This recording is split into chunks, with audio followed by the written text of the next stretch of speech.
दिल्ली के ओल्ड राजेंद्र नगर की coaching centre में हादसा। बेसमेंट में पानी भरने से 3 छात्रों की दर्दनाक मौत। कोचिंग हादसे को लेकर दिल्ली पुलिस की जांच शुरू। पुलिस ने एफआईआर दर्ज की। मौके पर पहुंची पुलिस। दिल्ली में शनिवार को भारी बारिश से ओल्ड राजेंद्र नगर में जलभराव हुआ। कोचिंग सेंटर के बेसमेंट की लाइब्रेरी में अचानक पानी भर गया। जानकारी मिलते ही फायर और एनडीआरएफ की टीमें बचाव के लिए पहुंची। रेस्क्यू कर 30 से 35 छात्रों को बाहर निकाला गया, पर 3 छात्रों को बचाया नहीं जा सका। दिल्ली सरकार ने घटना की मजिस्ट्रेट जांच के आदेश दिए हैं। मंत्री आतिशी ने 24 घंटे के भीतर रिपोर्ट देने का निर्देश दिया। Delhi Rao IAS coaching centre हादसे में 3 स्टूडेंट्स की मौत के बाद आक्रोश में छात्रों का एमसीडी और कोचिंग संस्थान के खिलाफ प्रदर्शन जारी। बड़ी संख्या में छात्र एमसीडी के खिलाफ विरोध प्रदर्शन कर रहे हैं। प्रदर्शनकारी छात्रों को पुलिस समझाने बुझाने की कोशिश कर रही है। मंत्री आतिशी के मजिस्ट्रेट जांच के आदेश पर एक प्रदर्शनकारी छात्र ने कहा, घटना की जिम्मेदारी लेने वाला कोई नहीं है। छात्रों ने कहा, यहां 80% लाइब्रेरी बेसमेंट में है। 10 मिनट की बारिश में यहां पानी भर जाता है।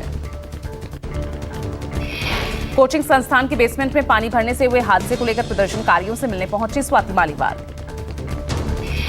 कोचिंग सेंटर में 3 छात्रों के डूबने से हुई मौत हादसे पर सियासत शुरू हो गई है। बीजेपी ने दिल्ली सरकार को घेरा। दिल्ली बीजेपी अध्यक्ष वीरेंद्र सचदेवा ने कहा, हादसा नहीं बल्कि हत्या है। बेसमेंट में लाइब्रेरी कैसे चल रही थी? आपका पलटवार। दिल्ली की मंत्री आतिशी ने कहा, जब एमसीडी में थे तब क्या किया? वैध बेसमेंट बिना भ्रष्टाचार के कैसे चल सकते हैं? बीजेपी में जारी है बैठकों का दौर। आज बीजेपी शासित मुख्यमंत्रियों की मीटिंग का दूसरा दिन। शनिवार को पहले दिन बैठक में बीजेपी शासित राज्यों के सीएम और डिप्टी सीएम भी शामिल हुए। मीटिंग में पीएम मोदी, अमित शाह, जेपी नड्डा मौजूद रहे।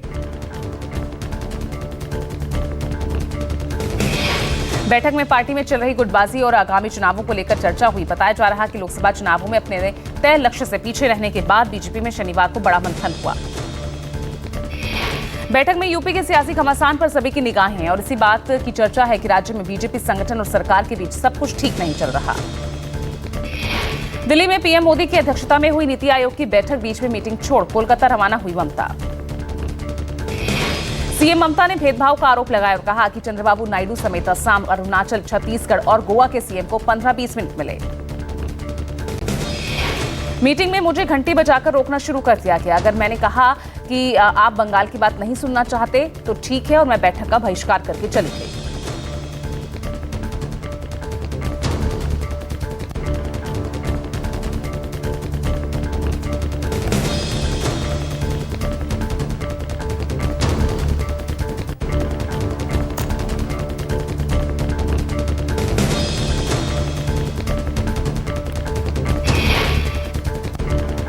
अमित शाह के बयान पर भड़के शरद पवार। कहा, कोर्ट ने जिसे तड़ीपार किया वो आज गृह मंत्री है। हमें सोचना होगा। बता दें कि अमित शाह ने कुछ दिन पहले शरद पवार को भ्रष्टाचार का सरगना कहा था। हरियाणा में सुनीता केजरीवाल ने संभाली आपके कैंपेन की कमान। यमुनानगर में चुनावी जनसभा की। लखनऊ में समाजवादी पार्टी की बैठक जारी है। नेता प्रतिपक्ष के नाम का ऐलान संभव है। पार्टी सूत्रों की माने तो शिवपाल यादव, राम अचल राजभर, इंद्रजीत सरोज, मनोज पारस के साथ साथ कुछ मुस्लिम नामों पर मंथन जारी है। बदले गए 9 राज्यों के राज्यपाल। महाराष्ट्र के राज्यपाल बने सीपी राधाकृष्णन। गुलाबचंद कटारिया पंजाब, संतोष कुमार गंगवार को झारखंड का राज्यपाल नियुक्त किया गया। यूपी के हाथरस में दर्दनाक सड़क हादसा। गंगा स्नान करने जा रहे श्रद्धालुओं से भरी डबल डेकर बस सड़क किनारे किस तरह से पलटी। हादसे में घायल कई श्रद्धालुओं की हालत गंभीर है। बस चालक नशे में होने की आशंका जताई जा रही है। गुजरात में भारी बारिश। नदियों और बांधों के उफनन से गांवों में पानी भरा। वडोदरा, सूरत, भरूच, आणंद में भारी बारिश से जनजीवन अस्त व्यस्त। सूरत में पिछले कई दिनों से मूसलाधार बारिश। 48 घंटे में बरस चुका 13 इंच पानी। नवसारी में भारी बारिश के चलते पूर्णा नदी ओवरफ्लो। सूरत के बाद अब नवसारी के निचले इलाकों में पानी भरा। मुंबई, ठाणे, पालघर में भारी बारिश की चेतावनी जारी। ऑरेंज अलर्ट जारी। मुंबई के कई हिस्सों में कल 150 mm के पार बारिश दर्ज। सेंटा क्रूज में 158.2 mm, कांदिवली में 158 mm बारिश हुई। रायगढ़ में भारी बारिश की चेतावनी जारी। स्कूल और कॉलेजेस बंद रखने के आदेश जारी हुए। पुणे में बाढ़ और बारिश का कहर जारी। पानी में तैरने गया लड़का पानी के तेज बहाव के साथ बहा। उत्तरकाशी में भारी बारिश से तबाही, यमुना नदी में उफान से तटबंध बहे। यमुनोत्री क्षेत्र में ज्यादा बारिश होने के कारण जलस्तर बढ़ा। जानकी चट्टी पार्किंग में नदी का पानी आने से दोपहिया वाहन बहे। यमुनोत्री और जानकी चट्टी में देर रात से भारी बारिश, जानकी चट्टी में बनी पार्किंग तक यमुना का जलस्तर पहुंचा। उत्तराखंड के मुनस्यारी के निकट बलोटा में भारी बारिश, पहाड़ों से मलबा आने से यातायात पूरी तरह से बंद। उत्तराखंड में बारिश का कहर, टिहरी में बारिश लोगों पर आफत बनकर टूटी। मूसलाधार बारिश के चलते टिहरी के घनसाली में लैंडस्लाइड, भारी बारिश से एक मकान भूस्खलन की चपेट में आया। लैंडस्लाइड में कई मवेशियों की मौत, भूस्खलन से कई गांवों का संपर्क टूटा।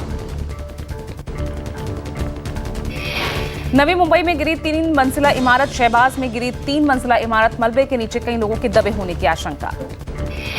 मलबे से लोगों को निकालने का काम जारी है, अब तक 52 लोगों को मलबे से बाहर निकाला गया। दिल्ली के दौलतपुर में किसान नेताओं ने डीडीए के साथ मिलकर लैंड पुलिंग पॉलिसी संवाद किया। लैंड पुलिंग नीति वार्ता के दौरान आईओसीएल के प्रतिनिधि बीके शर्मा रहे मौजूद। दिल्ली इंटरनेशनल स्कूल में एमयूएन इवेंट 4.0 का आयोजन, कार्यक्रम में दूसरे स्कूलों के छात्रों ने भी हिस्सा लिया। बलिया अवैध वसूली मामले में एक्शन में योगी सरकार, सीईओ समेत 18 पुलिसकर्मी सस्पेंड। वसूली मामले में 2 पुलिसकर्मियों और 16 दलाल गिरफ्तार, एडीजी वाराणसी, डीआईजी आजमगढ़ की संयुक्त टीमों ने छापा मारकर गिरोह का पर्दाफाश किया। निलंबित पुलिसकर्मियों के आवास को सील कर सभी के खिलाफ एफआईआर दर्ज। बक्सर बिहार से आ रहे ट्रकों से होती थी अवैध वसूली।